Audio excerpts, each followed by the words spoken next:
ये जो 1800 कोटी टंका अच्छी पार्टी फंड रे खनि चोर नहीं से तो ऑफिशियल पैसा अनऑफिशियल पैसा बहुत आड़े लगी बोधे मैक्सिमम आम जहाँ देखिलु नवीन बाबू तमिलनाडु कहीं नहीं दिल्ली जीवे निज घर को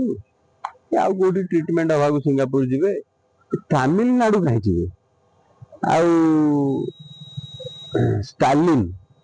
किसी ऑफिशियल प्रोग्राम थिला नथिला तो स्टालिन ओडिशा कहीं आसते जगन्नाथ दर्शन करने नहीं ये नवीन पांडियन को दर्शन कर पलैले स्टालिन नहीं आनी आउ बाट ना सुजाता को जब आने आम जहाँ देखु कि ना टाइमली बीआरएस कराई टाइमली दिल्ली रे एडवर्टाइजमेंट बाहर करी दिल्ली नेता को देखे यार दिल्ली रे कौन नेता अच्छा बीजेपी नेता अच्छा ना से सुजाता को इंट्रोड्यूस कराई